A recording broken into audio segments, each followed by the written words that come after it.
Hey everyone, so as some of you know, I want to go to law school and I just finished 4 years at UC Berkeley. So now I am about to go into my last semester at Berkeley and then hopefully study abroad. If not, I'll just work. But definitely right after everything's official and I've officially graduated, finished both my majors, I will be going directly to law school. So I thought it'd be really cool to basically document the whole process.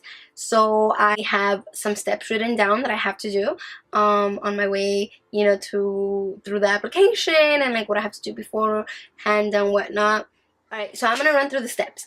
The first one is signing up for the LSAC, and afterwards I will be signing up for an LSAT prep course and then signing up for the actual LSAT test, and afterwards I will be working on my personal statements, which I've kind of already started, and then I will actually take the LSAT and then get letters of recommendation and then go ahead and go through my application process, like finish it, send it in, and be free, because the whole process is going to be really intense.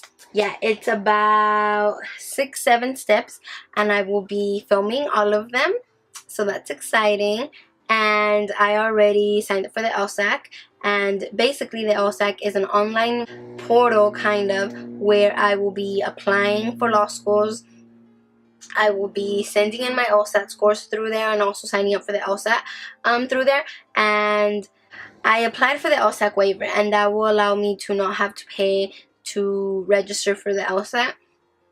And applying for the waiver didn't take that long. It was a little uncomfortable in the sense that, you need to have your taxes and your parents' taxes and just, have bank account numbers ready and whatnot, like how much money you have.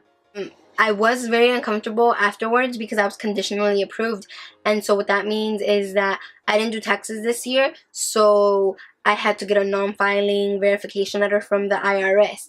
And let me tell you something, the IRS sucks. Like, their online program is always crashing and would always make my tabs close and whatnot. It was ridiculous. Basically, what made me so uncomfortable and kind of scared and made me not want to continue, trying to get the waiver was that first of all, it was conditionally approved, right? And which I believe that I would qualify for it.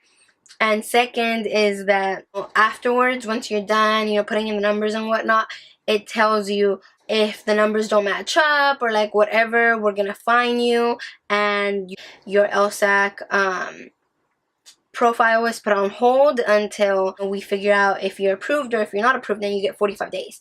So I was a little taken aback and just kind of worried about it and a little uncomfortable. And I kind of sat there and I was like, this is shady. They shouldn't be making this process this difficult. And at the end of the day, I'm the first one in my family to be doing any of this. So yes, I'm going to struggle. But I just thought of my parents and I thought of everything that I've done. And first generation, daughter of immigrants, and this is what I want to do. And nothing is going to stand in my way, much less a freaking little piece of paper that, it wasn't even a paper, it was on my laptop, that says that I'll be fined for, it was just a hot mess. So I got it together. I went online and made a profile on the IRS website, because that's how I was going to get the verification letter that I didn't do taxes. Getting the 2015 letter was a little harder. They hadn't posted it yet, so I kind of freaked out. And something that the LSAC is pretty good with, at least in my experience, was that they I would email them questions, and you can do that through the website. You just scroll down and it's contact. And they emailed me right away, I think in a few hours, and they told me that the date wasn't there. I think I was trying to get it June 10th. I was trying to get the letter, and it wouldn't be posted until June 15th. So I had to wait a little bit. And once that was done, I, printed everything and signed a waiver and then faxed everything over. But yeah, like in the moment when I applied and was getting the conditionally approved message on my screen, I did freak out. And I hope this helps some of you. Like, you can definitely message me and I can go more into detail about the process. But I will say this, if you're gonna apply for the LSAC waiver, make sure you don't tweak with the numbers or do anything, because in my case I was conditionally approved, and if the numbers don't match up, then they will I guess they're taking it as if it were fraud. They will fine you, or put a mark on you or something like that. So yeah, try to always be as honest as possible with that. The process seemed a little difficult in my opinion, but yeah, I submitted that and I should be hearing back from them in about a week, and I'll let you all know. We'll see how that goes. Sorry, my camera, the card was full, so I had to like flip that and whatnot. But yeah, I am waiting on the LSAC approval, on the LSAC waiver approval, and once that's approved, I will be signing up for a prep course. I was originally going with Testmasters because I'm an EOP student and we get a discount, through Berkeley. But they raised the prices, and I don't know if they did it in this last year. Maybe I saw the prices 2 years ago and I thought they were still the same, but I'm pretty sure they raised them in these last few months, and then they lowered the discount for an EOP student. Before it was a little higher, and so I was under the impression that I had to only raise $800. So I raised, I think, 80% of it, 85% of it so far. I had all of it, and then I haven't heard back from one of the donors. And if not, that's not bad. It's only $100 that I would have to put out of my pocket, and that's fine.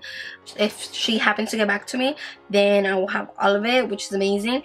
But I contacted Testmasters, and it turns out to be that the price went up and blah blah blah. So I wouldn't be paying $800. It's like $1,100, and I know the difference isn't that much, but I'm at the moment in an internship that's non-paid, and I had been helping my mom, so I wasn't working. So now I'm not in a situation where I can afford to just pay that out of pocket on the spot, and the classes start soon.